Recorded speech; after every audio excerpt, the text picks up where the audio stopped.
The wind came sideways that morning, carrying the smell of wet earth and something else, something bitter, like smoke from a fire that had burned too long. The kind of wind that finds the cracks in your coat and reminds you that winter is not finished with you yet. In the great kitchens of Ashworth Manor, the servants moved like ghosts through the grey light, speaking in whispers, because the old Duke was dead. 3 days dead now, and the house was holding its breath. Nobody cried. That was the strange part.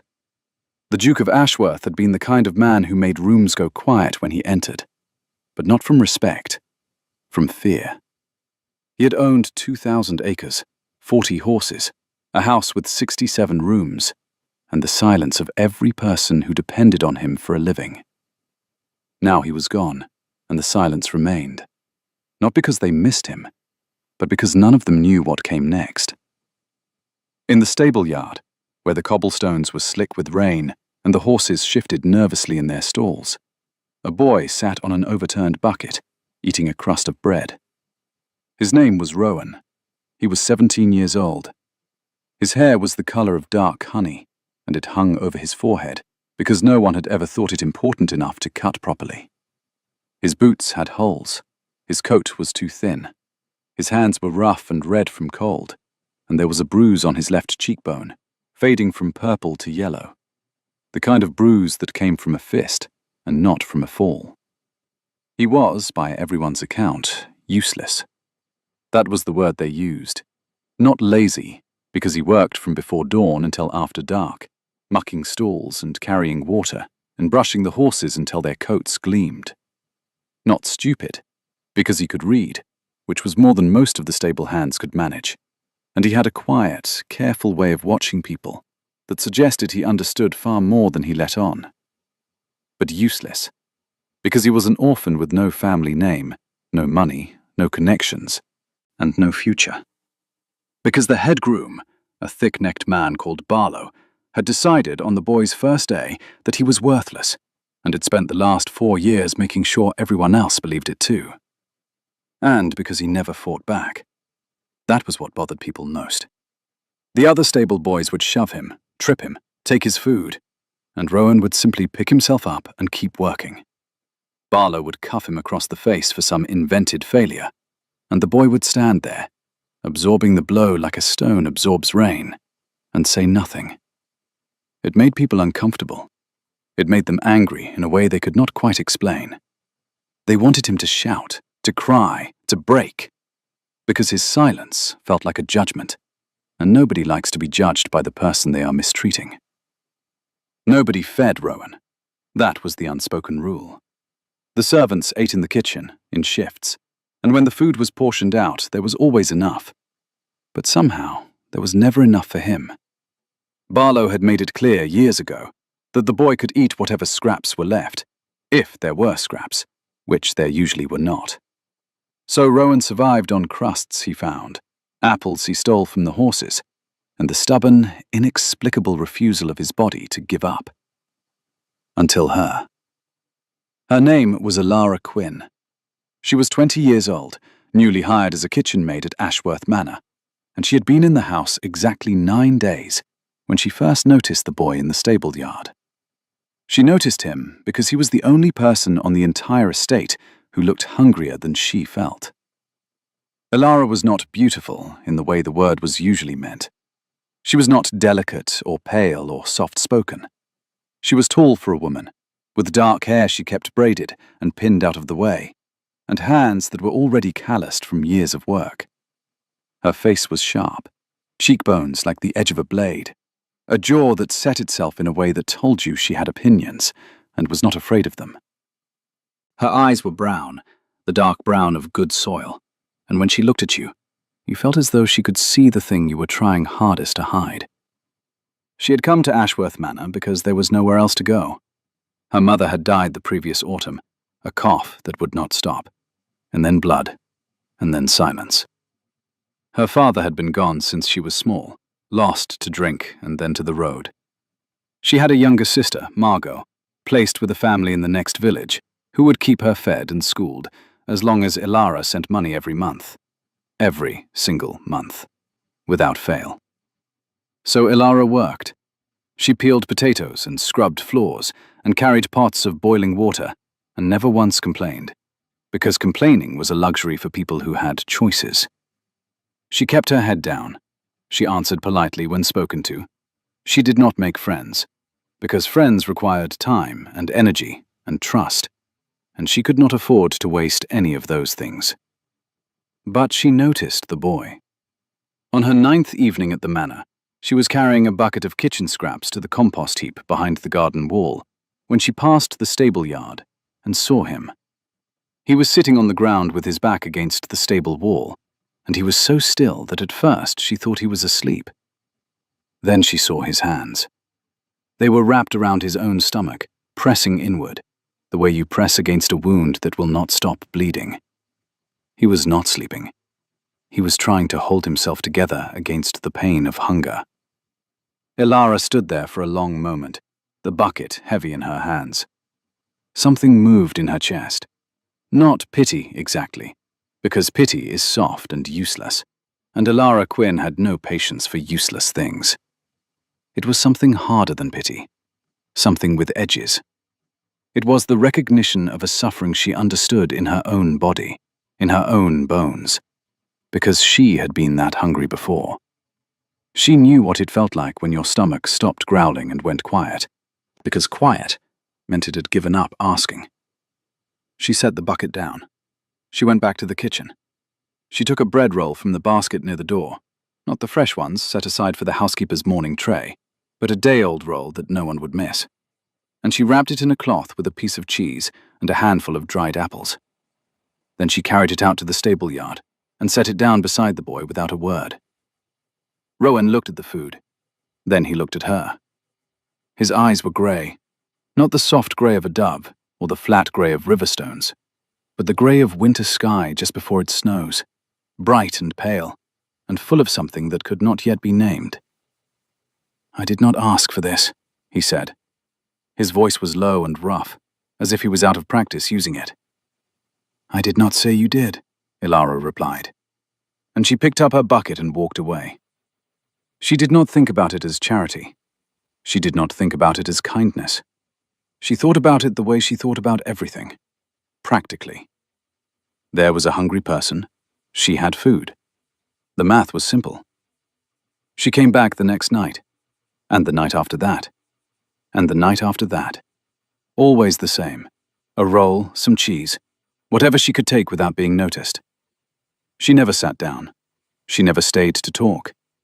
She set the food beside him and left, and Rowan ate it, and neither of them spoke about it to anyone. On the 5th night, he said, "You will get in trouble." "I am already in trouble," she said, and something happened at the corner of her mouth. Not quite a smile, but the ghost of one. The memory of what smiling felt like before life had become so serious.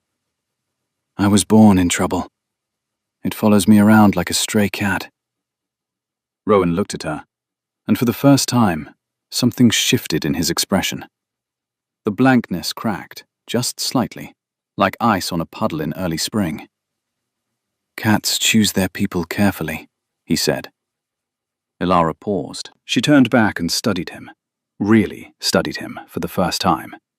The bruise on his cheek, the sharpness of his collarbone visible through his shirt, the intelligence in those grey eyes that no amount of hunger or cruelty had managed to dim. "Then I suppose they do," she said, and she left. This was how it began. Not with a grand declaration, not with a stolen glance across a ballroom or a letter sealed in wax. It began with bread and silence, and the quiet recognition between two people who understood what it meant to be invisible. Neither of them knew what was coming. Neither of them could have guessed that within a month, a sealed letter would arrive at Ashworth Manor, bearing the crest of a London solicitor, and that the letter would contain a name, Rowan's name, and a truth so enormous that it would shake the foundations of the house itself.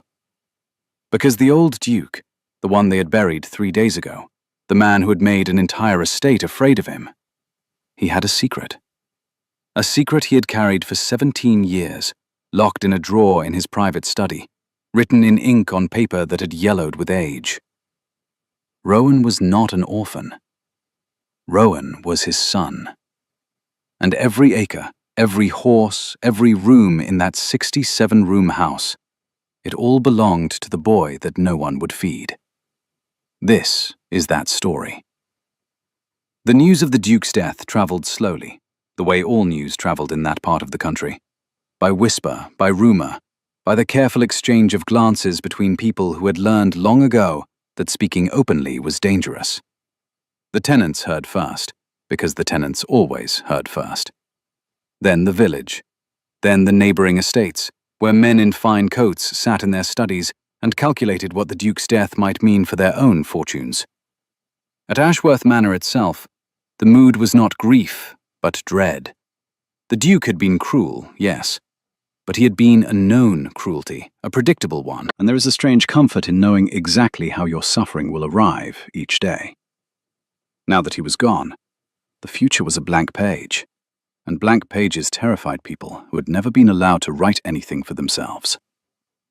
The housekeeper, Mrs. Calloway, ran the household with the grim efficiency of a general managing a retreat.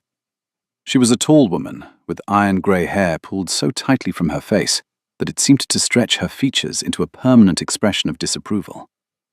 She had served the Duke for 22 years. She knew where every key hung, what every servant earned, and which floorboards creaked. She did not know how to feel about the Duke's death, so she decided not to feel anything at all, and instead focused on making sure the silver was polished and the floors were swept, because disorder was the enemy, and grief was a luxury. It was Mrs. Calloway who first noticed Ilara. Not because the girl was doing anything wrong. That was precisely the problem. In Mrs. Calloway's experience, new kitchen maids either worked too slowly and had to be prodded, or they worked too quickly and had to be watched for theft. Ilara did neither. She worked steadily, thoroughly, and with a quiet competence that suggested she had been doing this kind of work her entire life. She did not gossip with the other maids. She did not steal food. She did not complain about the hours, or the cold, or the ache in her back. She was, in short, too good to be true. And Mrs. Calloway trusted nothing that seemed too good to be true. "That new girl," Mrs. Calloway said to the cook, a round woman named Mrs. Tibbet, who had been at Ashworth even longer than the housekeeper. "The Quinn girl. What do you make of her?" Mrs. Tibbet was rolling pastry. She did not look up. "She works hard. She keeps quiet. She sends her wages to her sister. Nobody is that simple."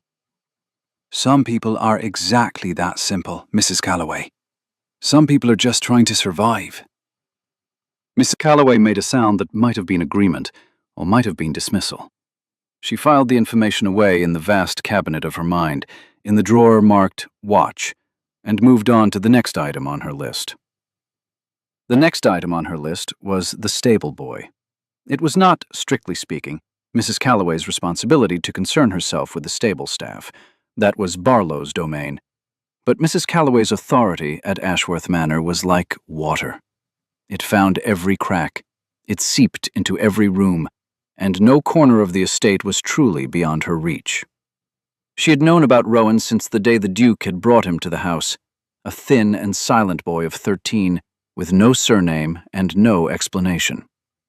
"Put him in the stables," the Duke had said, and that had been the end of the conversation. Mrs. Calloway had asked no questions. One did not ask the Duke questions. But she had watched. She watched the way the Duke never looked at the boy, the deliberate way he avoided the stable yard, the way his jaw tightened on the rare occasions when someone mentioned the stable hands in his presence. She filed these observations in the drawer marked Do Not Touch, and she left them there. Now the Duke was dead, and the drawers were opening. The solicitor arrived on a Tuesday. He came in a black carriage drawn by 2 black horses, which was either a gesture of mourning or a reflection of his general personality. It was difficult to tell. His name was Mr. Pemberton. He was a small, precise man with spectacles and a leather case that he carried with both hands, as though it contained something precious, which it did. He asked to see the Duke's study. Mrs. Calloway led him there and waited outside the door because she had been told to wait and because she was not yet certain whether Mr. Pemberton was an ally or a threat. She heard the sound of drawers opening and closing, the rustle of papers, and then a long silence. A very long silence. When Mr. Pemberton emerged, his face was the color of chalk. "I need to speak with the entire household," he said. "That is highly irregular, Mr. Pemberton." "The situation, Mrs. Calloway, is highly irregular." The household assembled in the great hall, a room so large that voices echoed against the stone walls and lost themselves in the vaulted ceiling. The servants stood in their usual order, the senior staff in front, the junior staff behind, the outdoor workers at the back. Rowan was there too, standing apart from the others as he always did, his back against the far wall, his arms crossed over his chest. Ilara stood with the kitchen maids. She could see Rowan from where she was, and she noticed, because she always noticed, that his bruise had healed, but there was a new one, smaller, on his jaw. Something hot and sharp rose in her chest. She pushed it down.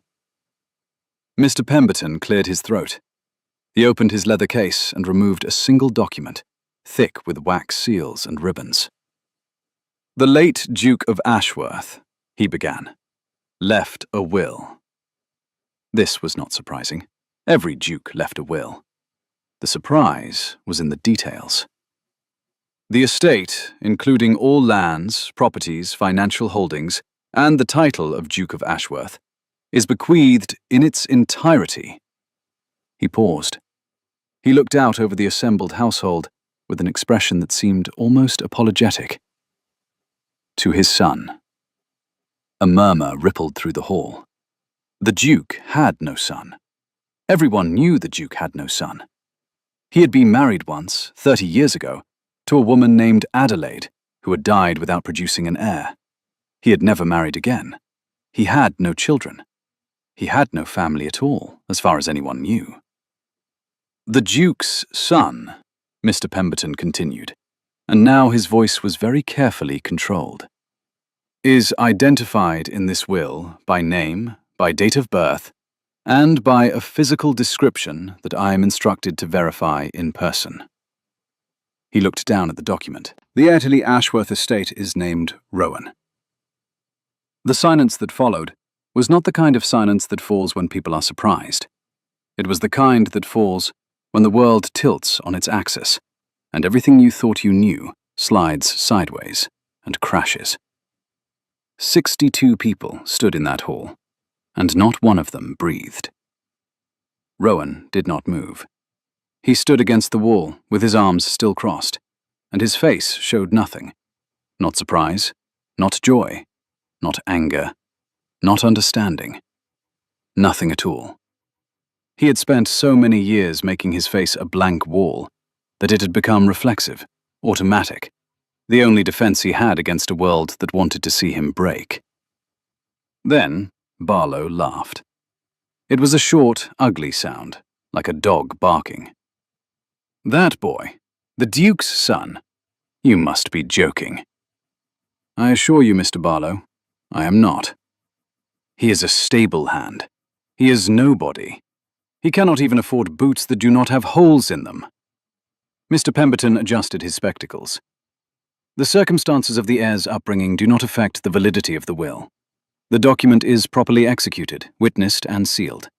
It includes a letter in the Duke's own hand confirming the identity of the child and the identity of his mother." He paused. "A woman named Mary Hale." At the back of the hall, Rowan's arms slowly uncrossed. His hands dropped to his sides. Something had happened to his face. The blankness had cracked, and underneath it was not joy or triumph, but something raw and terrible. The look of a boy hearing his mother's name spoken aloud for the first time in years. Mary Hale. He knew that name. Of course he knew it. It was the name of the woman who had held him when he was small, whose voice he could still hear in his memory if he closed his eyes and listened hard enough. The name of the woman who had died when he was 10, and left him with nothing but a locket he kept hidden under his shirt, and a promise that he mattered, even when the world told him he did not. She had told him his father was dead. She had told him they were alone. She had held his face in her hands and said, "You are enough, Rowan. You are more than enough." And he had believed her, because she was the only person in the world who had ever made him feel like something other than a burden. She had lied. His father was not dead. His father had been alive, living in a house with 67 rooms, sleeping in silk sheets, eating food that was brought to him on silver trays, while his son ate scraps in the stable yard and was beaten by a man whose name his father probably never bothered to learn. Rowan stood very still, and behind the blankness, behind the crack, something began to burn. Elara watched him. She could not see his face clearly from where she stood, but she could see his hands. They were clenched into fists at his sides, the knuckles white, the tendons standing out like cords. She had seen that before, not in Rowan, but in herself. The hands of a person holding so much inside that the body has to lock itself into place to keep from shattering. The hall erupted into noise. Questions, protests, disbelief. Barlow was shouting that it was a forgery, a fraud, a trick. Mrs. Calloway was standing very still, her face unreadable, her eyes moving between Rowan and the document in Mr. Pemberton's hand. The maids were whispering. The footmen were staring. The gardener's boy, who was 12 and understood very little of what was happening, tugged at his mother's sleeve and asked if this meant they were getting a new master. Mr. Pemberton raised his hand. The noise subsided, not because he had any authority in this house, but because the document in his other hand had all the authority in the world. "There will be a formal verification process," he said. "The will specifies certain identifying details that must be confirmed. Until that process is complete, I will remain at Ashworth Manor as the executor of the estate. The household will continue to function as normal. All staff will retain their positions." He looked directly at Barlow. All staff. Then he looked at Rowan. "I would like to speak with you privately, if you would come with me." Rowan did not move. For a long, terrible moment, Elara thought he would refuse, thought he would turn and walk out of the hall and disappear into the fields and never come back. She could see it in the angle of his shoulders, the way his weight had shifted toward the door, the way every line of his body said, "Run." Then he straightened. He unclenched his fists.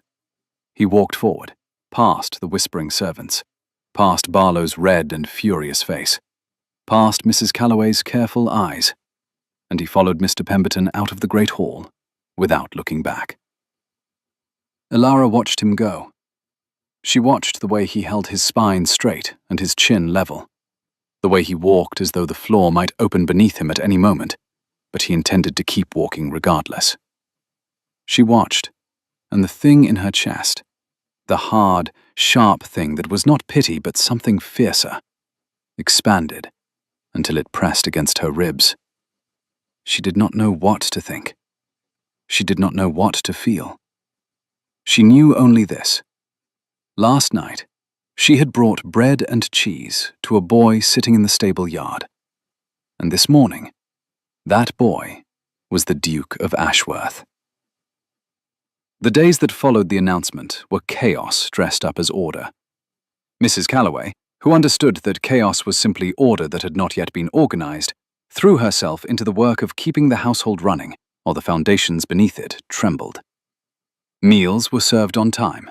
Floors were swept. Fires were lit.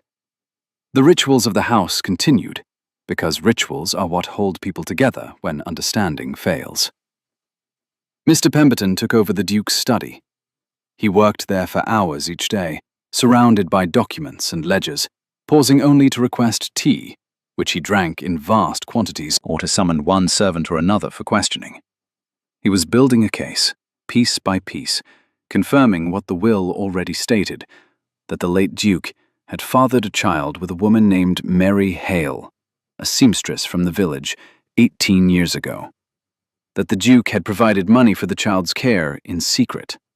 That when Mary Hale died, the Duke had brought the boy to Ashworth Manor and placed him in the stables, where he could keep him close without acknowledging him. The cruelty of it was precise and deliberate, like everything the Duke had done. He had kept his son within reach, but never claimed him. He had watched the boy grow up in his own house, sleeping in the hay, eating scraps, absorbing blows from a head groom who mistook cruelty for authority.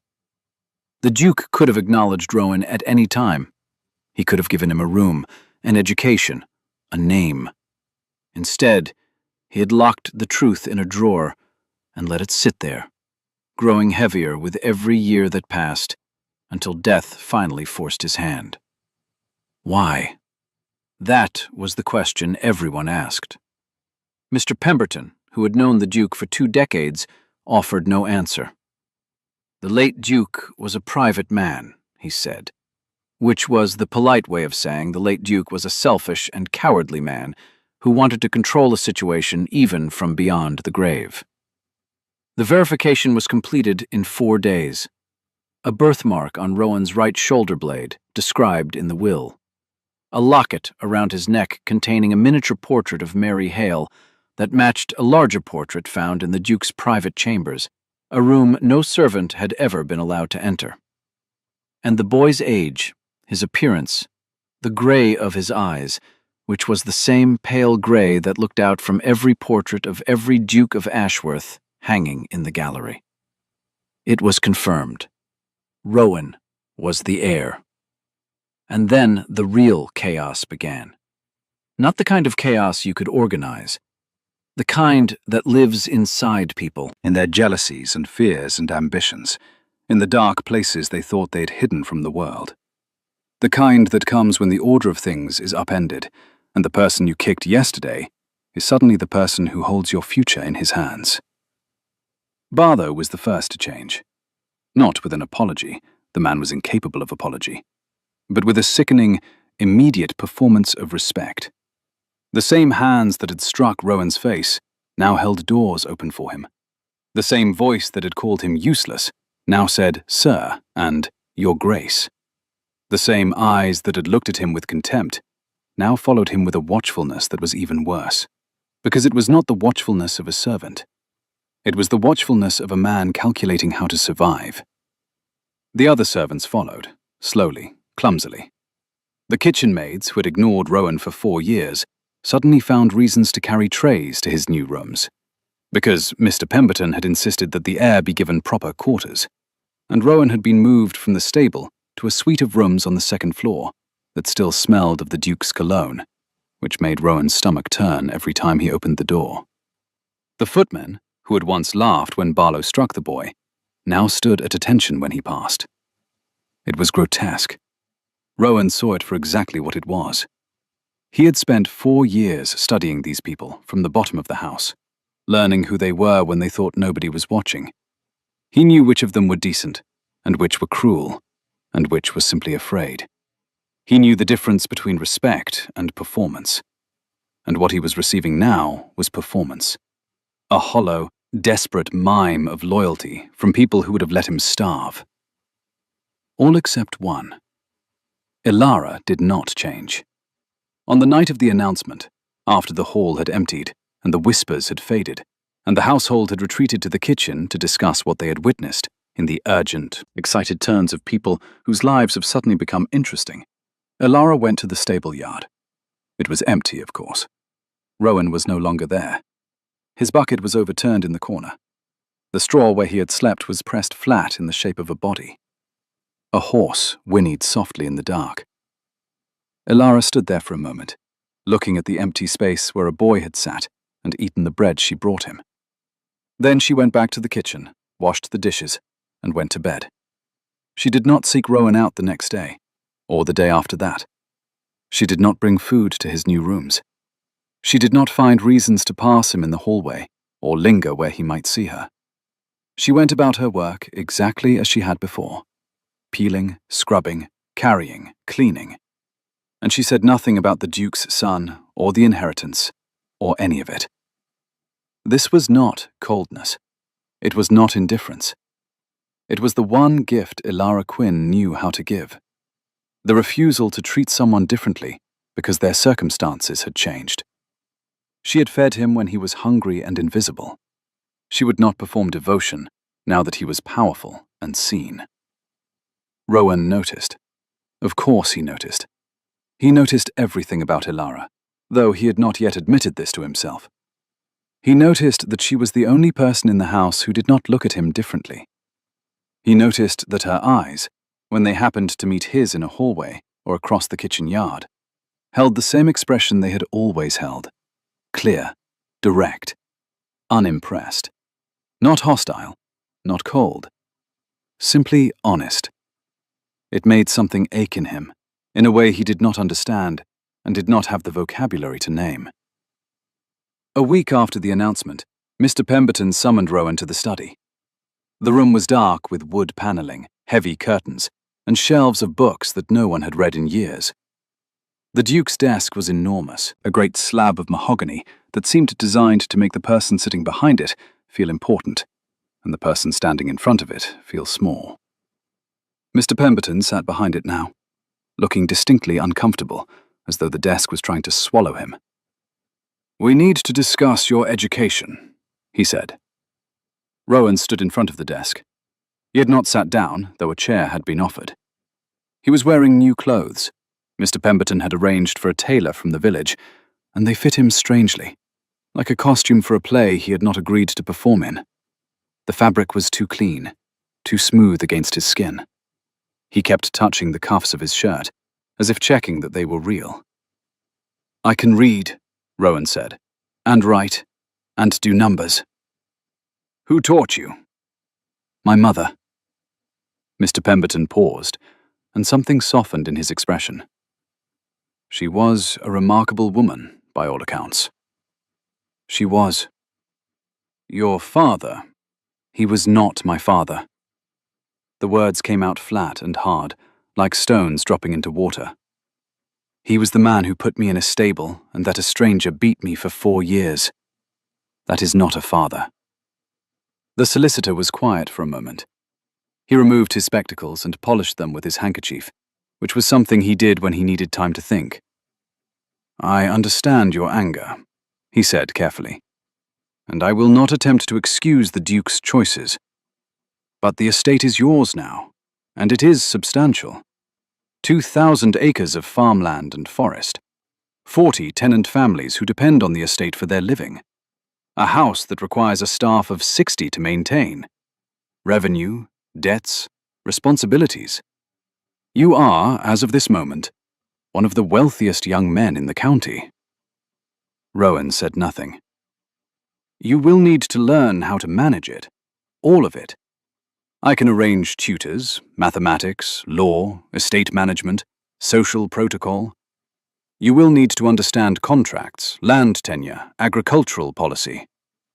"I know how to shoe a horse," Rowan said. "I know how to mend a fence and birth a foal, and doctor a cow with bloat. I know what the tenants need, because I've been living the way they live." He paused. "What I do not know is why a man with 67 rooms would let his own son sleep in straw." Mr. Pemberton put his spectacles back on. "I do not know either," he said, and for the first time, Rowan believed he was telling the truth. "But I knew your father for 20 years, and I can tell you this. He was a man who was afraid of what love would cost him. Your mother was beneath his station.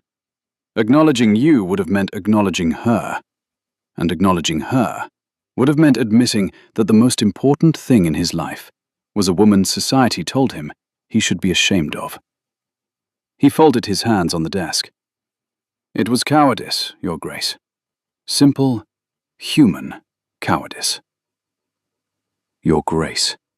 The words landed like a slap. Rowan flinched, visibly, and then recovered so quickly that Mr. Pemberton almost missed it. Almost. "Do not call me that." "It is your title." "I did not ask for it."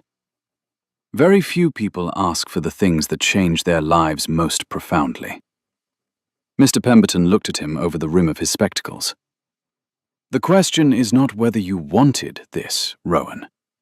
The question is what you will do with it now that it is yours. Rowan left the study and walked through the house. He walked through the great hall, where his father's portrait hung above the fireplace. A tall man with grey eyes and a face that gave nothing away. He walked through the gallery, where generations of Ashworth dukes stared down from gilded frames, all of them with the same eyes, the same jaw, the same expression of guarded authority. He walked through the library, where 10,000 books sat in ordered silence, and the morning room, where sunlight fell across empty chairs, and the conservatory, where dead plants filled clay pots, because no one had watered them since the Duke's death. He walked and walked and walked, and with every room he entered, the weight on his chest grew heavier. This was his. All of it. Every room, every wall, every piece of furniture, and every crack in the plaster, and every cobweb in the corners. His inheritance. His prison. He ended up in the kitchen yard, standing by the wall where he used to sit, looking at the empty bucket that used to be his chair. And that was where Elara found him. She was carrying a crate of turnips from the root cellar. She came around the corner and stopped when she saw him. For a moment they simply looked at each other. The new Duke in his new clothes, standing in the spot where the stable boy used to sit, and the kitchen maid, with dirt on her hands and a crate of turnips balanced on her hip. "You are in my way," she said. Rowan blinked. Then he moved aside, and Elara walked past him, and he stood there watching her go. And something happened in his chest that he had never felt before. A warmth that started in the center and spread outward, like the first ray of sun after a long winter. Not joy, exactly. Not hope. Something more fundamental than either. The warmth of being treated like a person instead of a title. "Elara," he said. She stopped. She did not turn around. "Thank you," he said. "For the bread." Now she turned. Her face was unreadable, but her eyes, her dark brown eyes, held something that might have been surprise, quickly hidden. "It was just bread," she said. "It was not just bread." His voice was quiet. "It was the only proof I had that someone saw me." Elara stood very still. The turnips were heavy against her hip. The wind was cold. Above them, the sky was the flat white of a sheet pulled over the world, and somewhere in the house, she could hear the clatter of pots and the distant murmur of voices. "I saw you," she said. "I see you now." She paused. "You are still the same person you were last week. The clothes are better, but you are the same." Then she carried her turnips into the kitchen, and the door swung shut behind her, and Rowan stood alone in the yard, with the wind pulling at his new coat, and the warmth in his chest burning brighter than any fire in any of his 67 rooms. Over the following weeks, Rowan began his education. Mr. Pemberton hired 3 tutors, a retired schoolmaster named Mr. Griff for mathematics and law, a woman named Miss Elcott, who had managed an estate in the South Country for 20 years and knew more about land management than anyone Rowan had ever met, and a gentleman named Mr. Whitfield, who was tasked with teaching Rowan the social graces expected of a duke, how to address a viscount, how to hold a fork at a formal dinner, how to walk into a room as though he belonged there. Rowan hated Mr. Whitfield's lessons. He endured the mathematics and the land management because these were useful, practical, real. He could see how they connected to the lives of the tenants and the health of the estate. But the social lessons felt like a cage. Stand this way. Hold your shoulders like so. Do not speak until you are spoken to, unless you outrank the person, in which case you speak first, unless there is a lady present, in which case the lady speaks first, unless the lady is of lower rank. It went on and on. An endless set of rules designed to make human interaction as complicated and exhausting as possible. "The purpose of etiquette," Mr. Whitfield said one afternoon, arranging silverware on a practice table with the focus of a surgeon, "is to signal to others that you are a person of breeding and refinement." "The purpose of etiquette," Rowan said, "seems to be to make sure nobody accidentally treats a poor person with respect." Mr. Whitfield looked as though he had swallowed a lemon. Mr. Pemberton, who was passing through the room on his way to the study, made a sound that was almost a laugh, and then quickly turned it into a cough.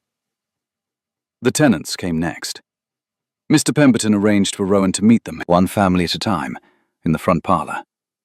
They arrived in their best clothes, which were still patched and worn, and they sat on the edge of chairs that cost more than they earned in a year. And they looked at the boy, who was now their landlord, with a mixture of hope and fear. Rowan understood the fear.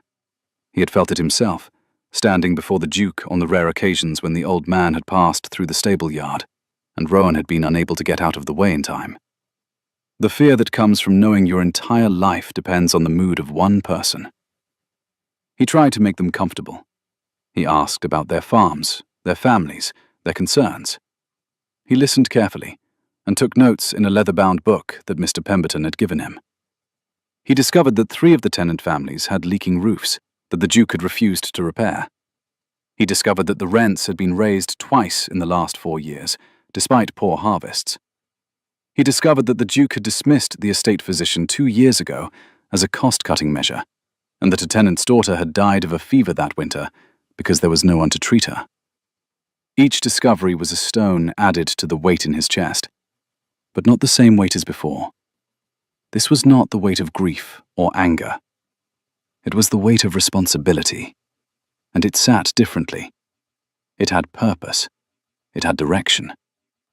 He ordered the roofs repaired. He rolled the rents back to their previous level. He hired a new physician, a young woman from the village, which scandalized Mr. Whitfield and delighted Miss Alcott. He did these things quickly, decisively, with a quiet authority that surprised everyone, except Ilara, who was not surprised at all, because she had always known there was something underneath the silence. Meanwhile, the household was adjusting. Slowly, clumsily, like a body learning to walk after an injury. Some of the servants were genuine in their acceptance of the new order. Mrs. Tibbet, the cook, had always been a practical woman, and she took one look at Rowan's thin frame and declared that her primary responsibility was to make sure the Duke ate 3 proper meals a day, and she did not care if he was a duke or a stable boy, so long as he showed up at her table on time. Mrs. Calloway was harder to read. She ran the household with the same iron efficiency, but Rowan noticed that she watched him more closely now, with an expression that was not suspicion, but something more complicated. Something that looked, if you knew where to look, like guilt. She had known he was in the stable. She had known Barlow mistreated him.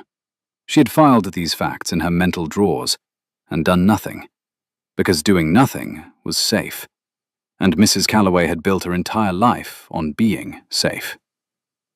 One evening, she came to the study where Rowan was working and stood in the doorway, very straight, very still. "Your Grace," she said, "I owe you an apology." Rowan looked up from his ledger. He set down his pen. "For what, Mrs. Calloway?" "For not intervening. When Barlow—" She stopped. She swallowed. She was a woman who had spent decades perfecting her composure, and now it was cracking, and she did not know what to do with the pieces. "I should have done something. I saw what was happening. I chose not to see." Rowan studied her for a long moment. "You were afraid," he said. It was not a question. "I was a coward." "You were afraid," he repeated, more gently. "Fear and cowardice are not the same thing, Mrs. Calloway. Fear is what you feel. Cowardice is what you do with it." He paused. "My father was a coward. You were afraid. There is a difference." Mrs. Calloway stood in the doorway, and for the first time in anyone's memory, her composure did not crack. It dissolved entirely, and tears ran down her face, silent and unchecked. She did not wipe them away.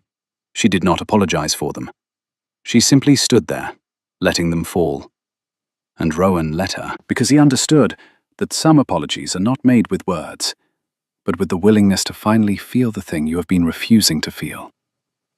"Thank you," she said when she could speak again. "Thank you for being kinder than this house deserved." After she left, Rowan sat alone in the study for a long time, staring at the portrait of his father above the fireplace. The grey eyes looked back at him, flat and lifeless in oil paint. "You could have been kind," Rowan said to the painting. "That is what I cannot forgive. It was not that you could not. It was that you chose not to." The painting said nothing. Paintings never do. Barlow was dismissed the following week. Rowan did it himself in the stable yard, standing on the same cobblestones where he had been beaten. He did not shout. He did not accuse. He simply said, "Your position at Ashworth Manor is ended. You will receive 1 month's wages and a letter of reference that states the years of your service, and nothing else." Barlow's face turned the color of raw meat. "You cannot do this." "I can. I am. I served this house for 15 years, and during those 15 years, you beat a boy who could not defend himself. You took his food. You told him he was nothing. You did this not because you were ordered to, but because you could." Rowan's voice did not waver. "I am not dismissing you for what you did to me. I am dismissing you because a man who hurts people weaker than himself is not a man I trust with horses." Barlow left that afternoon, carrying his belongings in a single bag. The stable hands watched him go in silence, and not one of them said goodbye. The day after Barlow's departure, Elara was in the kitchen garden, pulling weeds between rows of early lettuce, when a shadow fell across the soil in front of her. She looked up. Rowan was standing at the edge of the garden, wearing his new coat and his old boots. He had kept the old boots, with their holes and their mud stains, and no amount of persuasion from Mr. Whitfield could make him give them up. He looked uncertain, which was an expression Elara had not seen on him before. The blankness was gone now, replaced by something more human and more vulnerable, as though the removal of Barlow had taken the last of his armor with it. "May I sit?" he asked. Elara looked at the dirt. She looked at his new coat. She looked at him. "You will ruin your clothes." "They are just clothes." She shrugged. He sat. They were quiet for a while, the kind of quiet that exists between people who do not need to fill silence with noise. Elara pulled weeds. Rowan watched her hands. The careful, competent way she gripped each stem near the root, the efficiency of the motion, no movement wasted. "I dismissed Barlow," he said. "I heard." "Everyone has heard, I imagine." "The entire county has heard. Mrs. Tibbet says the butcher in the village already knew before breakfast." Almost a smile. The ghost of one, anyway.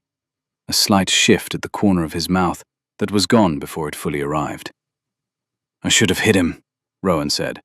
"Part of me wanted to." "Why did you not?"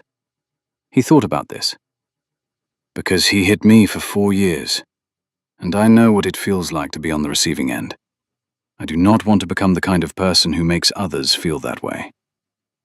Elara's hands stilled on the weeds. She looked at him, really looked at him, and Rowan had the sudden, unsettling feeling of being seen. Not the way the servants saw him now, as a title and a fortune, but the way she had always seen him, as a person with bones and blood and a name. "That is a good reason," she said quietly.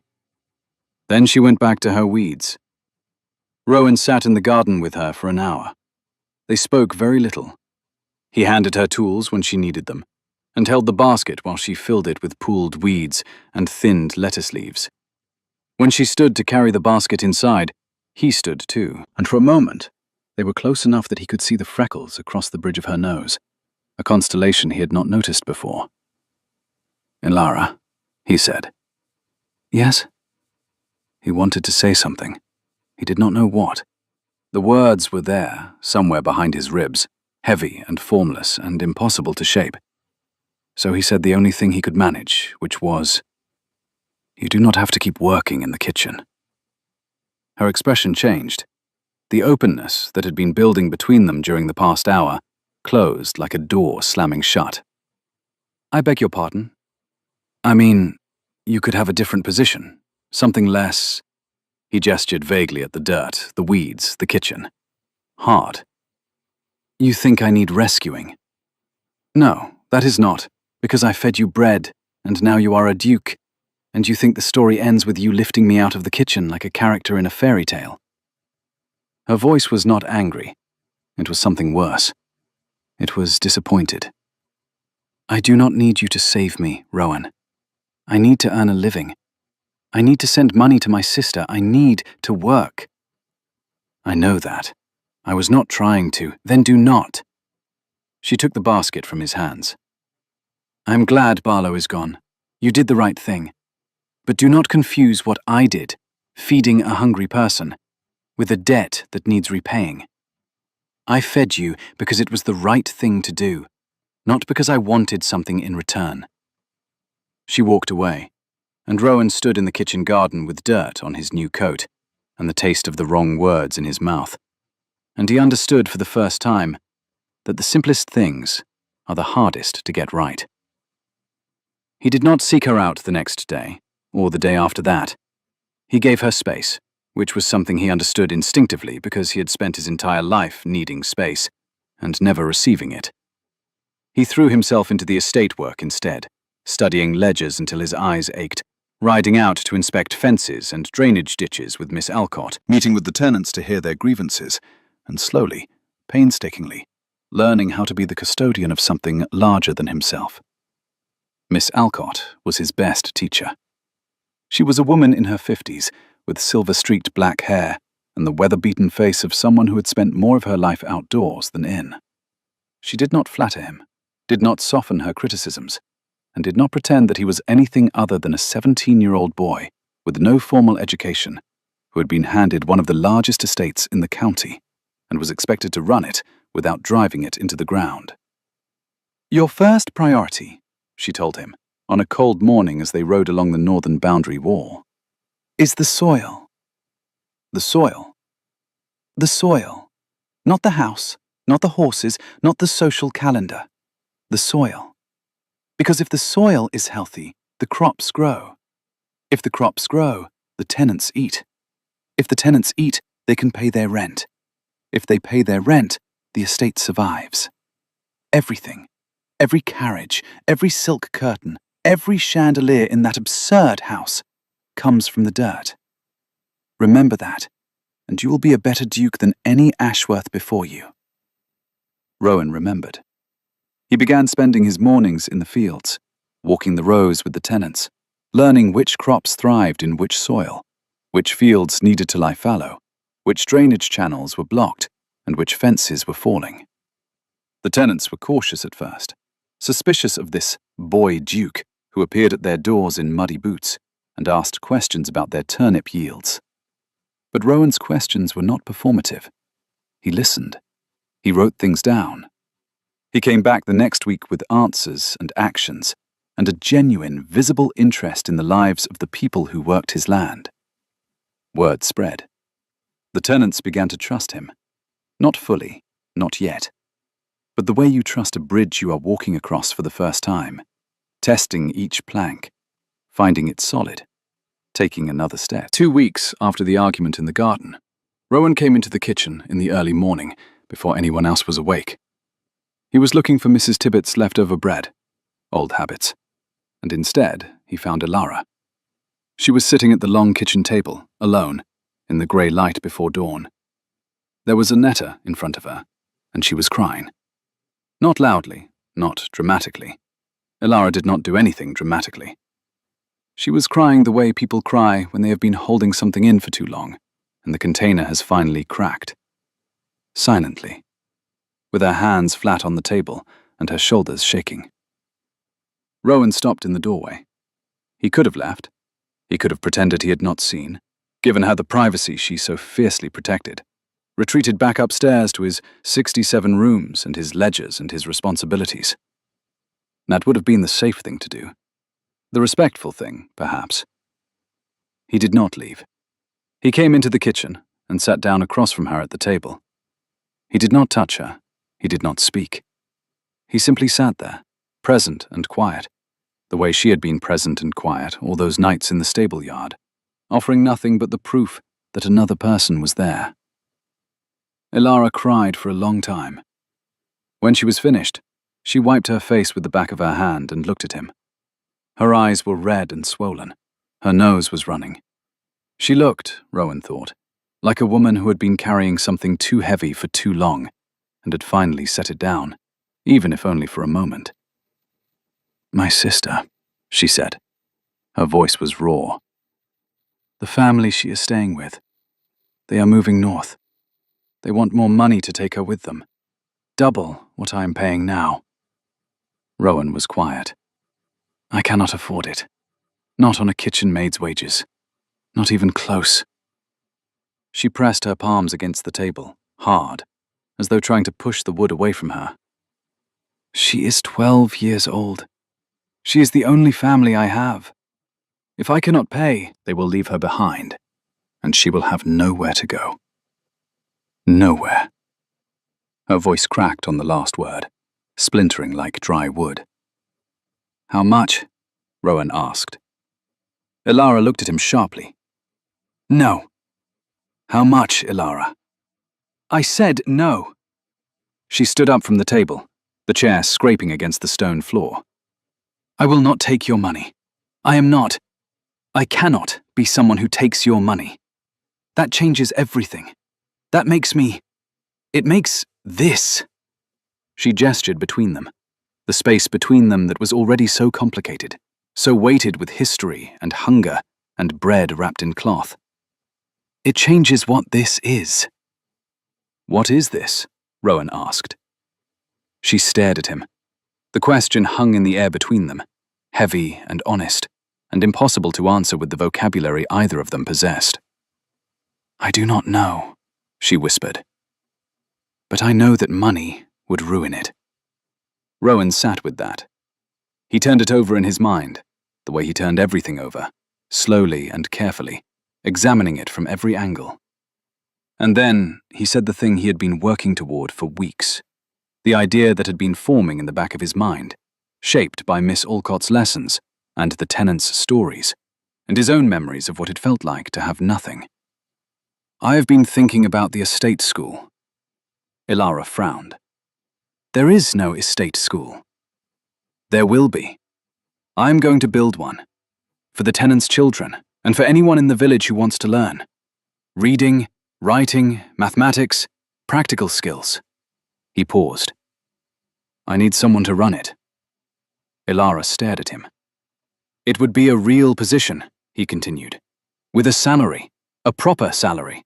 Not a gift, not charity. Work. Hard work, actually. Harder than the kitchen, if I am honest. But it would be enough to take care of your sister. I am not a teacher. You taught yourself to read when no one in your village had books. You taught your sister her letters before she was 6. You learn faster than anyone I have ever met, and I have been watching you explain things to the other kitchen maids when they do not understand Mrs. Tibbett's instructions, and you are patient and clear, and you never make people feel stupid for not knowing something." He stopped. "I am not rescuing you, Ilara. I am hiring you, because you are the best person for the job." The kitchen was very quiet. Dawn was beginning to break through the high windows, and the light that fell across the table was the pale gold of a new day, tentative and thin, and full of the possibility that things might be different from what they were before. Ilara sat down. She picked up the letter from her sister and folded it carefully, creasing each fold with her thumbnail, the precise, deliberate motion of a person who is thinking very hard. "I have conditions," she said. "Name them." "I answer to no one but myself in the school. Not you, not Mr. Pemberton, not anyone. If I decide what the children learn, that is what they learn. Agreed. I will not call you Your Grace. Something happened to Rowan's face. The almost smile returned, stronger this time, pulling at the corners of his mouth in a way that changed the geography of his features, softened the sharp lines, warmed the grey eyes, made him look, for just a moment, like the boy he might have been if his life had gone differently. I would prefer it if you did not, he said. And you will not set foot in my classroom unless you are invited. I would not dare. Elara looked at him. The hardness in her expression had not disappeared. It was part of her the way bark is part of a tree, grown over years of exposure, protecting the living wood beneath. But underneath the hardness, something else was visible.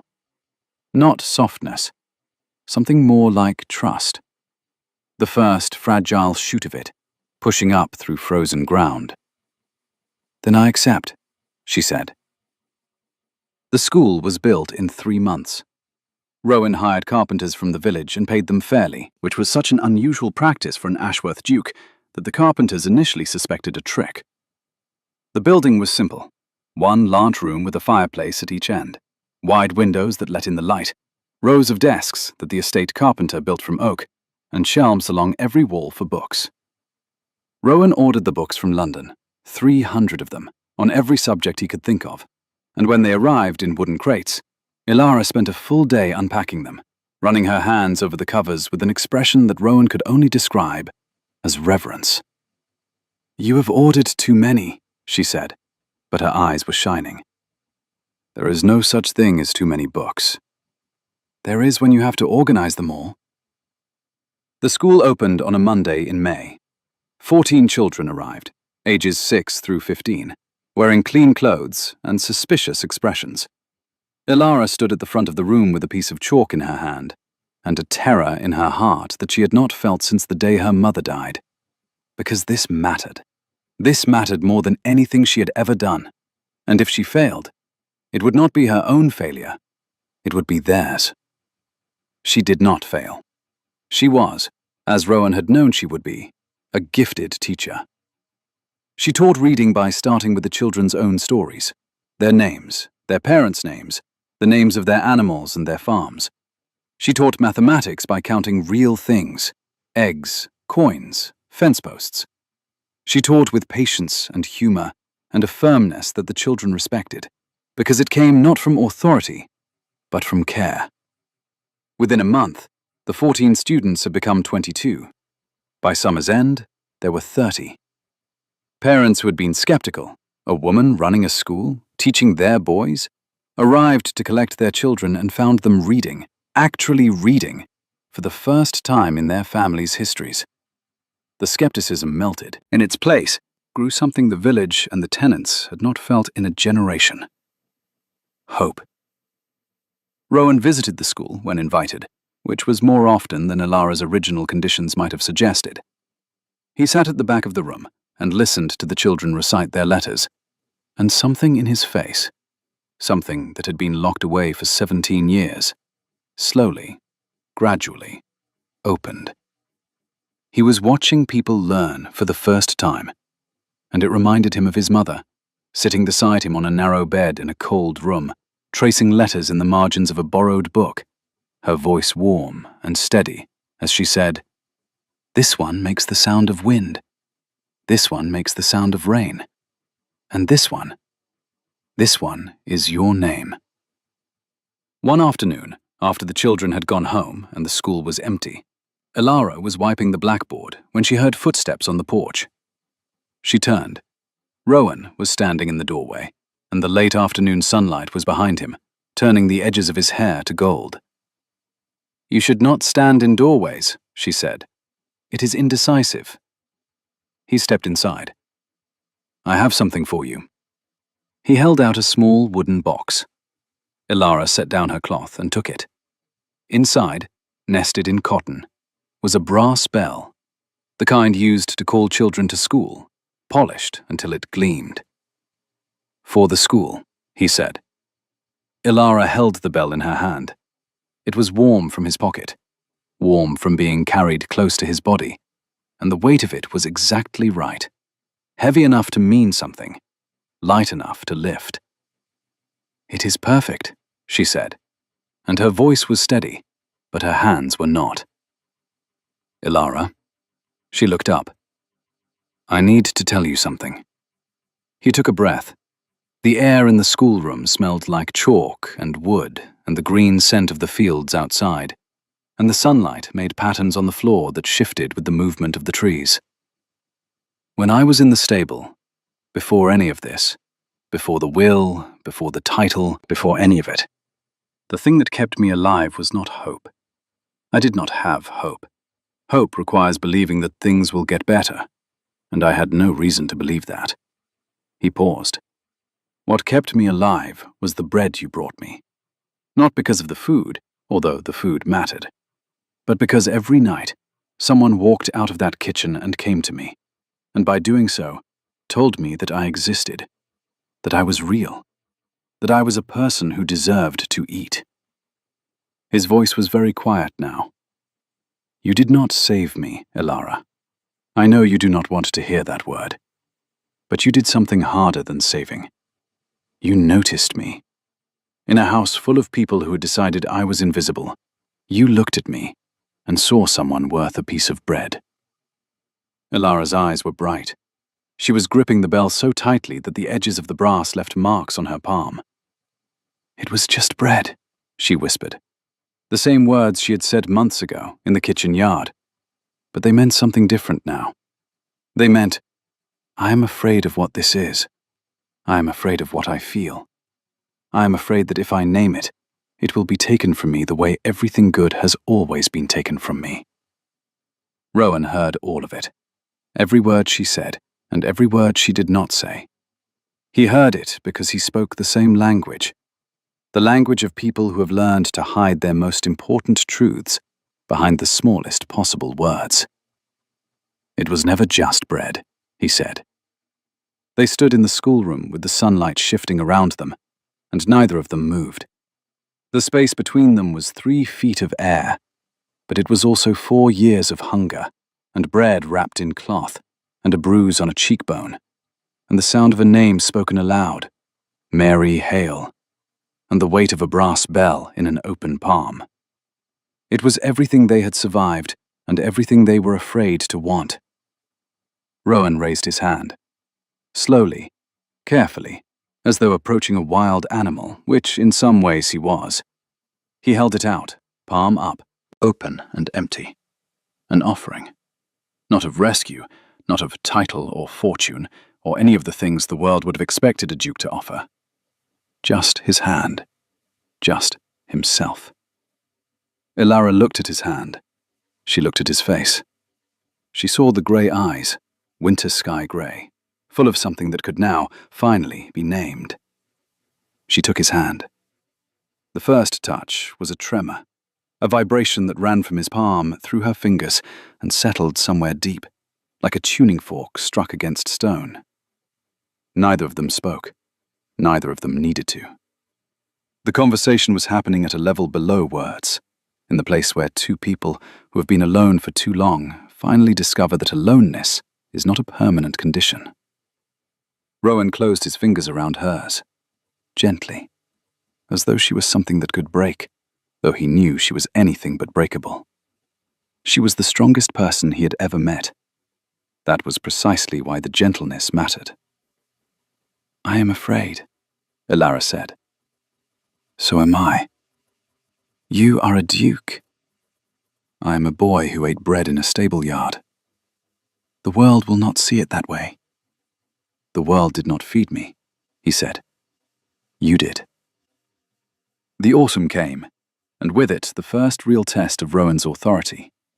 The neighbouring estate, owned by a man named Lord Pennington, had been eyeing Ashworth land since before the old duke's death. Pennington was wealthy, connected, and ruthless in the way that only men born into power could be. He had never had to earn it, so he did not understand its value, only its utility. He wanted the northern fields, 300 acres of the best farmland in the county, and he had spent years pressuring the old duke to sell. The old duke had refused. not out of principle, but out of spite. He would not sell to Pennington, because Pennington had once made a remark about the Ashworth family bloodline at a dinner party, and the Duke had the kind of memory that stored insults the way a vault stores gold, permanently and with interest. Now the old Duke was gone, and in his place was a 17-year-old boy with no social standing, no political connections, and no experience in the delicate warfare of the landed gentry. Pennington saw an opportunity. He arrived at Ashworth Manor on a Thursday afternoon in October, in a carriage that was even more expensive than Mr. Pemberton's, with 2 servants and a lawyer, and the particular expression of a man who has already decided how a conversation will end. Mrs. Calloway showed him to the front parlour. Rowan met him there, wearing the coat that was no longer new, but still better than anything he had owned before Ashworth, and the old boots with the holes, which he wore deliberately now, not because he could not afford new ones, but because they reminded him of who he was. "Lord Bennington," he said, "thank you for coming." Pennington looked at him the way a fox looks at a rabbit. "Your Grace?" The title dripped with something that was not quite mockery, but was close. "I was sorry to hear about your father." "You were not," Rowan said, and the room went very still. Pennington's smile did not waver. It was the kind of smile that had been bolted onto his face years ago and never removed. "I have come to discuss the Northern Fields. I believe your father and I had been in negotiations." "You had not been in negotiations. You had been pressuring a dying man to sell land that feeds 30 families. There is a difference. The price I am offering is more than fair." "Fair to whom?" Rowan leaned forward. "Fair to you, because you want to graze sheep on land that currently grows wheat? Fair to your accounts? It is not fair to the families who eat because that wheat grows. It is not fair to the village that buys from those families. It is not fair to anyone except the man doing the buying." Pennington's smile shrank by several degrees. "You are young," he said, "and I mean that kindly. You have been a duke for, what, 4 months? 5? You do not yet understand how these things work. I understand that you want something that belongs to someone else, and that you are used to getting it." Rowan's voice was level, unhurried, and absolutely certain. "The Northern Fields are not for sale. Not today, not next year, not ever. Those families have worked that land for generations, and they will continue to work it for as long as I have any say in the matter. The estate has debts, which I am addressing. A boy your age, managing an estate this size. People talk. They wonder whether the title is legitimate, whether the will was properly Mr. Pemberton." Rowan did not raise his voice. He did not need to. The solicitor appeared in the doorway with his leather case. "Would you show Lord Pennington the verified documentation of my inheritance? I believe he has concerns about its legitimacy." Mr. Pemberton opened his case. He produced the will, the verification documents, the Duke's personal letter, and the registry of the birthmark, the locket, and the portrait. He laid them on the table, one by one, with the careful precision of a man who had been waiting for this moment. Pennington looked at the documents. His smile disappeared entirely. "The estate is not for sale," Rowan repeated. "Are there any other matters you wish to discuss?" There were not. Pennington left within the hour, and he did not come back. The household staff, who had been listening at doors and through walls with the dedicated enthusiasm of people whose livelihoods depend on information, erupted into quiet celebration. Mrs. Tibbet baked a cake. Mrs. Calloway allowed herself a small, precise smile. And Alara, who had been standing in the kitchen doorway during the entire conversation, not because she was eavesdropping, but because the kitchen doorway happened to be within earshot and she happened to be standing there, felt the thing in her chest, the hard, fierce thing, expand again, pressing against the cage of her ribs until it ached in a way that was not pain. She found Rowan in the stable yard that evening. He was sitting on the overturned bucket, his bucket, the one he had sat on every night for 4 years, and he was not eating bread because he was no longer hungry. but he was sitting there all the same, because some places hold you even after you have outgrown them. "You were listening," he said. "The walls in this house are thin." "They are not. They are 3 feet of stone." She sat down on the cobblestones beside the bucket. The evening was cold, and her breath made clouds in the air. "You were good," she said. "With Pennington. You were very good." I was terrified. "I know. That is why you were good. Brave people are not the ones who are not afraid. Brave people are the ones who are afraid and do the thing anyway." Rowan looked at her. The lamplight from the stable door caught her face, the sharp cheekbones, the strong jaw, the dark eyes that saw everything, and forgave most of it. He had been falling for months, slowly, the way a leaf falls from a tree, not a sudden drop, but a long, spiraling descent, turning in the air, catching the light. "Elara," he said.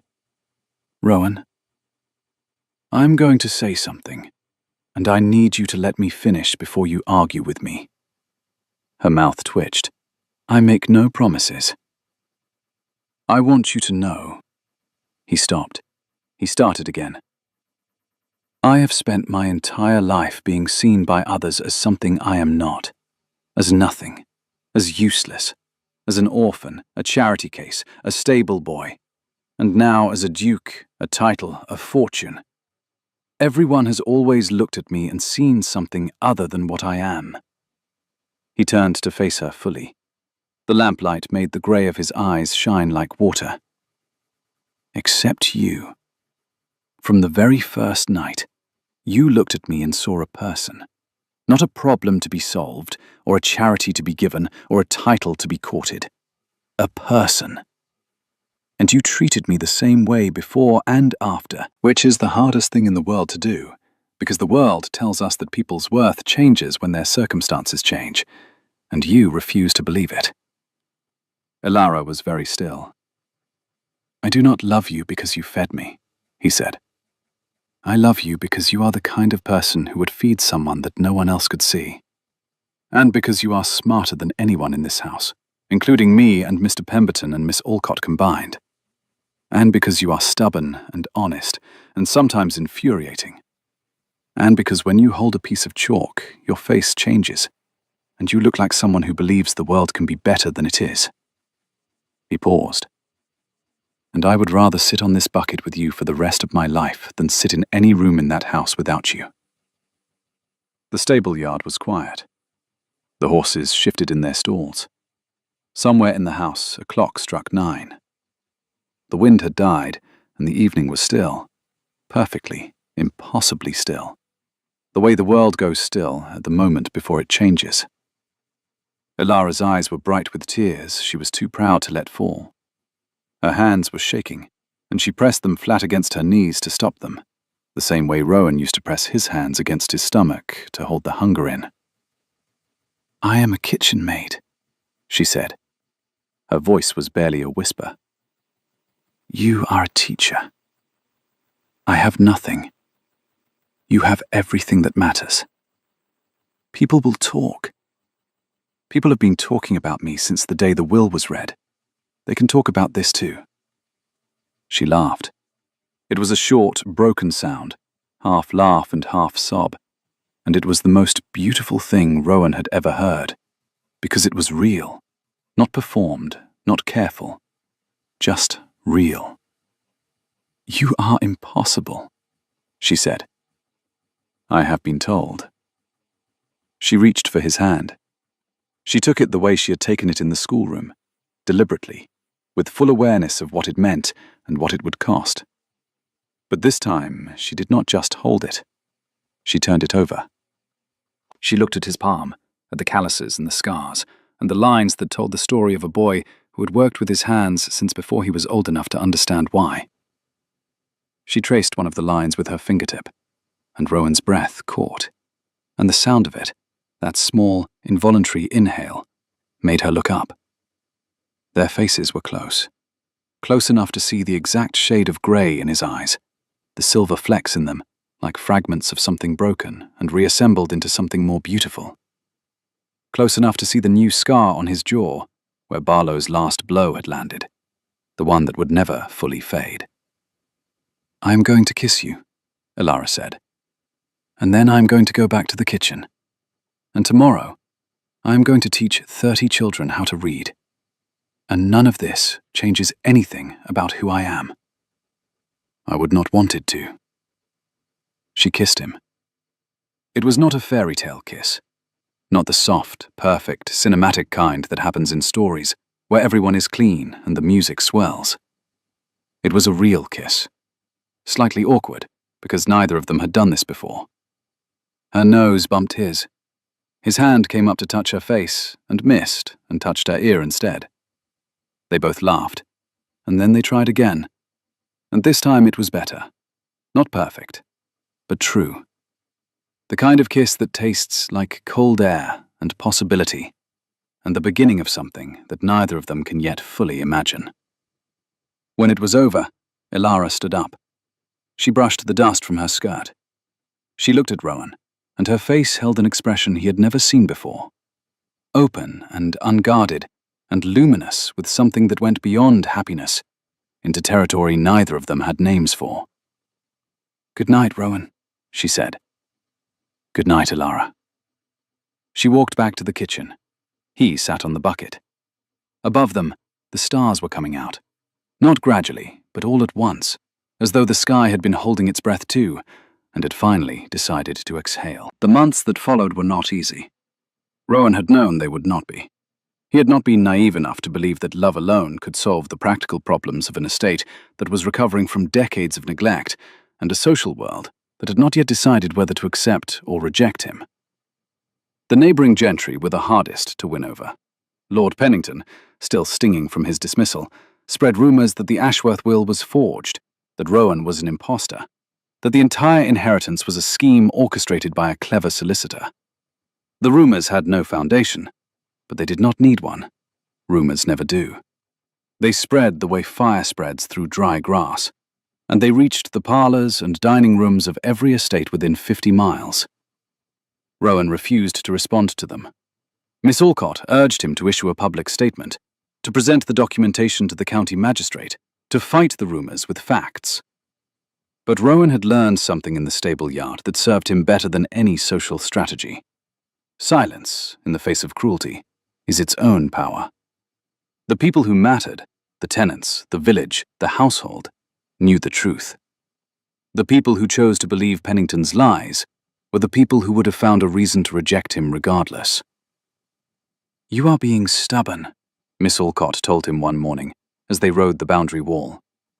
"I am being patient. There is a fine line between patience and stubbornness." "I have been told that before too." Miss Alcott made a sound that was almost a laugh.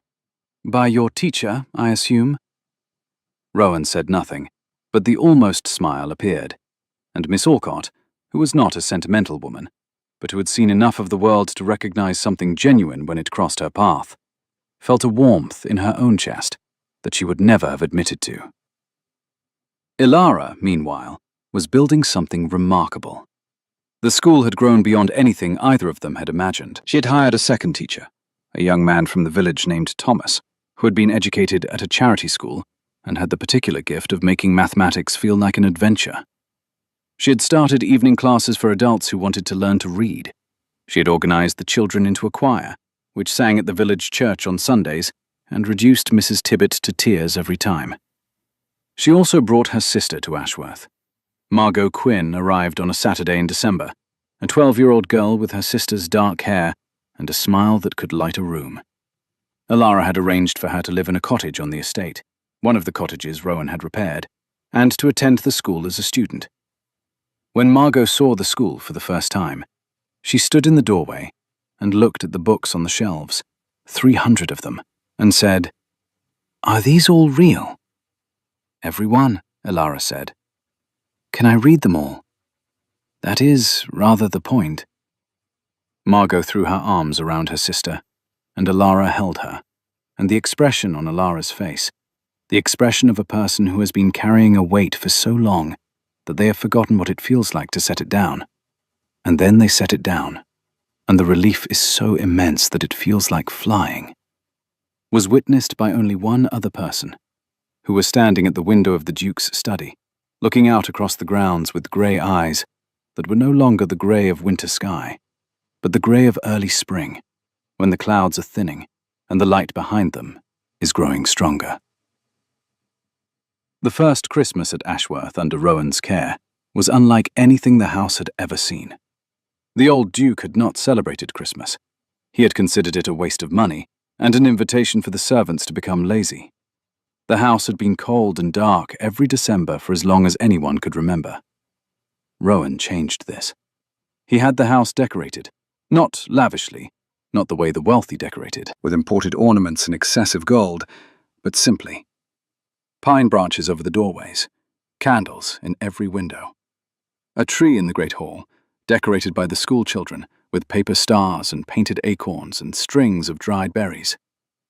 Mrs. Tibbet cooked for 3 days straight and produced a feast that drew gasps from the servants and tears from the tenants, who had been invited to eat at the house for the first time in living memory. Rowan sat at the head of the table, his father's table, in his father's chair, in his father's house, and he looked at the faces around him. Mrs. Calloway, her iron composure softened into something almost warm. Mrs. Tibbet, beaming over platters of roasted goose. Mr. Pemberton, who had stayed on as an advisor and was, against all expectations, genuinely enjoying himself. Miss Alcott, who was teaching the gardener's boy how to crack a walnut with his bare hand. Thomas, the young teacher, who was telling a joke that was making the footman laugh. Margot, sitting with the other children, her face bright with the particular joy of belonging somewhere for the first time. And Alara, sitting beside him, not because she had been placed there by protocol, but because she had chosen to sit there, and the choice was everything. She was wearing a dress that was not new. Alara had refused to let Rowan buy her new clothes, though she had grudgingly accepted a warm scarf for the winter, because even stubbornness has its limits when the temperature drops below freezing. Her hair was down, which was rare, and it fell over her shoulders in dark waves, and Rowan found that he could not stop looking at her. Not because of how she looked, but because of how she was. Present, steady, real. She caught him staring. "What?" she said. "Nothing." "You are staring." "I am admiring." "Admire the goose. Mrs. Tibbet worked very hard on it." He laughed. A real laugh, full and unguarded. And the sound of it, so rare, so hard-won, made several people at the table look up in surprise. The Duke was laughing. The stable boy was laughing. The boy who had spent 4 years absorbing blows without making a sound was sitting at a table surrounded by people he cared about, and he was laughing. And the sound filled the room the way sunlight fills a space that has been dark for too long. Completely, undeniably, and without apology. Under the table, Alara reached for his hand and held it. Spring came again, as it does. The fields turned green. The school children planted a garden behind the schoolhouse. The tenants' crops grew strong in soil that had been properly rested and tended. Pennington's rumours faded, as rumours do, replaced by newer gossip about someone else's scandal. The county magistrate, who had investigated the will at Pennington's urging, declared it valid and unimpeachable. The case was closed. Rowan turned 18. Alara turned 21. The world continued to spin, and they spun with it, separately and together, building something that neither of them had a name for, because names felt too small. On a morning in April, exactly 1 year after the old Duke's death, Rowan walked to the stable yard. It had changed. New cobblestones, a repaired roof, a new head groom named Martha, who treated the horses with a gentleness that made them calmer and healthier than they had ever been under Barlow. The overturned bucket was gone. Rowan had asked Martha to keep it, and she had, storing it in the tack room with a small brass plate that read, "Kept." He stood in the yard and looked up at the house. 67 rooms, 2,000 acres, 40 tenant families, a school, a physician, repaired roofs and fair rents, and a choir that sang on Sundays. A sister named Margot, who was reading her way through 300 books. A solicitor who had become a friend. A housekeeper who had learned to feel. A cook who believed that love began with food, and a woman who had fed him bread when no one else would. He reached into his pocket and took out a small box. Not wooden this time. Leather, worn at the edges, with a brass clasp that was slightly tarnished. He opened it. Inside was a ring. Not gold, not studded with gems, not the kind of ring a duke was expected to give. It was silver, simple, engraved with 2 words on the inside of the band. I see you. He closed the box. He put it back in his pocket. He would ask her today. Not in the great hall, not at a dinner table, not in front of an audience. He would ask her in the place where it had started. The stable yard, or the kitchen garden, or the schoolroom. Somewhere quiet. Somewhere real. He found her in the school, as he knew he would. The children had not arrived yet, and she was at the blackboard, writing the day's lesson in her clear, careful hand. The morning light came through the windows and fell across the desks, the books, the brass bell that sat on her desk. The bell he had given her, polished every week, rung every morning to call the children in. She heard him enter and did not turn around. You are early. I have a question. I have lessons to prepare. This question is more important. Now she turned. She saw his face, and her hand, the one holding the chalk, lowered slowly to her side. She saw the expression he was wearing, and she recognized it, because it was the same expression she had seen on the night he had told her he loved her. Open and vulnerable, and absolutely certain. Rowan, she said. He crossed the room. He took the box from his pocket and held it out, and his hands were shaking, which was ridiculous, because he had faced down Pennington without trembling, had dismissed Barlow without flinching, had taken on an entire estate at 17 without a moment of visible doubt. But this small leather box, this question, this woman, this was the hardest thing he had ever done, because it was the thing that mattered most. He opened the box. Elara looked at the ring. She read the inscription. Her breath caught. That small, involuntary sound, the same one Rowan had made in the schoolroom months ago, when she had traced the line on his palm. And the symmetry of it, the echo, made them both aware that they had been building toward this moment since the very beginning, since the first piece of bread wrapped in cloth and set beside a boy on a cold night. It is not gold, Rowan said. It is not what people expect a duke to. It is perfect, Elara said, and her voice cracked on the word, not from sadness, but from the pressure of too much feeling trying to fit through too small a space.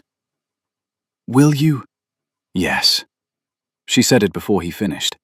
She did not need the rest of the question. She had known the answer since the night she fed a hungry boy in a stable yard, though she had not known then that the answer was to this question, or that this question even existed. She had simply done the right thing, the only thing, the human thing. And the human thing, it turned out, had led her here. To a schoolroom that smelled like chalk and possibility. To a ring that said, I see you. To a boy with winter sky eyes who had been broken and rebuilt, and was asking her to build the rest of it with him. She held out her hand. He slid the ring onto her finger. It fit exactly right, the way some things do, not because they were designed that way, but because the universe occasionally makes something that belongs. They were married in June, in the village church, with every tenant family and every servant and every schoolchild in attendance. Margot was the maid of honor. Mrs. Tibbet cried through the entire ceremony, and then produced a cake of such staggering beauty that Mr. Pemberton, who had seen a great many beautiful things in his life as a London solicitor, removed his spectacles and said, "That is the finest cake I have ever witnessed," which was the closest Mr. Pemberton ever came to showing emotion. Elara wore a white dress that she had made herself, because she had refused to have one made for her, because some things must come from your own hands. Rowan wore a new coat and his old boots, and when the vicar asked if he would take this woman to be his wife, he said, "I have been hers since the first piece of bread." And the vicar, who had not been expecting this response, paused, blinked, and then smiled and said, "I will take that as a yes." They walked out of the church into sunlight, and the children threw paper stars, the same paper stars they had made for the Christmas tree, saved and stored for this purpose by Margot, who had a romantic soul. And the tenants cheered, and Mrs. Calloway stood at the back of the crowd with tears running down her face for the second time that year. And Elara held Rowan's hand and felt the silver ring warm against her skin and thought, "This is what it means. All of it. The bread and the hunger and the silence and the fear and the school and the books and the bell. This is what it was all leading to. Not the ring, not the wedding. This. The knowledge that you are seen, that you are known, that you are loved not for what you have or what you can give, but for who you are when you have nothing. That is the whole story, really. Not the Duke's estate, not the inheritance, not the 67 rooms or the 2,000 acres. The story is this. A girl fed a boy because he was hungry, and in doing so, she told him the truth about himself before either of them knew what that truth was. The years passed, the way years do. Not evenly, not smoothly, but in the lurching, unpredictable rhythm of real life. There were good years and hard years. A drought that killed half the wheat crop and taught Rowan that even the best intentions cannot control the weather. A fire in the east wing of the house that destroyed 4 rooms and the portrait of the old Duke, which Rowan mourned less than he probably should have. An outbreak of fever in the village that the physician contained, but that frightened everyone and reminded them how fragile their security truly was. Through all of it, Elara taught. The school grew. A second building was added, then a third. Students who had begun as children grew into young adults who could read and write and calculate and argue and think for themselves, which was Elara's greatest pride and the village's greatest asset. Some of them left for the city and found work that their parents could never have imagined. Some of them stayed and became farmers and teachers and doctors and carpenters who built things that lasted. Margot, who had read all 300 books by the time she was 15, eventually went to a teacher's college in London, paid for by the estate, which Elara allowed because it was not charity, it was an investment, and investments were different, and returned 3 years later with a degree and an accent that made the villagers laugh, and a fierce determination to teach mathematics to anyone who would sit still long enough. On a September morning, 5 years after the reading of the will, Rowan sat on the porch of the schoolhouse, watching the children file in through the door, their voices filling the air like birdsong. There was a child on his lap, his daughter, 2 years old, with her mother's dark hair and her father's grey eyes, and the particular expression of a small person who is not yet sure what the world is, but is very interested in finding out. Elara came out of the school and sat beside him. The brass bell was in her hand. She rang it, and the last of the children hurried inside, and the morning was quiet again. "You are going to be late for your meeting with Mr. Pemberton," she said. "Mr. Pemberton can wait." "He cannot. He has a train to catch." "Then he should have scheduled the meeting earlier." Elara looked at him. The sharpness was still there. It would always be there, because it was part of her, the bark that protected the living wood. But the sharpness was tempered now by something softer, something that had grown between them over 5 years of shared work and shared grief and shared joy, the way vines grow between the stones of a wall, not weakening the structure, but filling it, making it alive. "Go," she said, and then, more gently, "Go. I will be here when you come back." Rowan stood. He handed his daughter to Elara, and the child immediately grabbed a fistful of her mother's hair and made a sound of delight.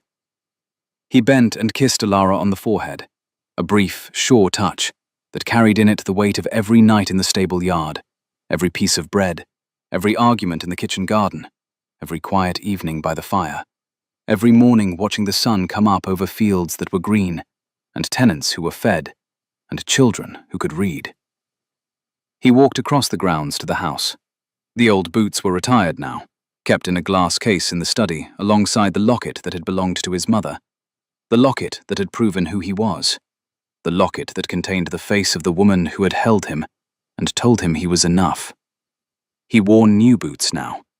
They were sturdy, practical, made by the village cobbler, and they had no holes. He paused at the door of the house and looked back. From here he could see the schoolhouse, the fields, the village in the distance, the smoke rising from 40 chimneys where 40 families lived and worked and ate, because the soil was healthy and the rents were fair, and someone, once, had decided that the people who lived on this land were worth more than the land itself. He could see Alara, sitting on the porch with their daughter, the brass bell on the railing beside her, the morning light turning her hair to dark bronze. She was not looking at him. She was looking at the school, at the door where her students had disappeared, at the building she had made from nothing but chalk and patience, and the stubborn, unshakable belief that every person deserves to be taught. She was not a duchess in the way the world understood the word. She did not wear silk or attend balls or manage a social calendar. She ran a school. She taught children. She argued with her husband when he was wrong and told him when he was right, and never, not once, treated him as anything other than the boy she had seen in the stable yard, hungry and invisible, and worth a piece of bread. That was her power. It had always been her power. Not money or title or beauty or cunning, just the simple, radical act of seeing another person and deciding they mattered. Rowan watched her for a moment longer. Then he turned and walked into the house, and the door closed behind him. And the morning continued, as mornings do, ordinary, unremarkable, and full of the kind of quiet happiness that only exists when it has been earned.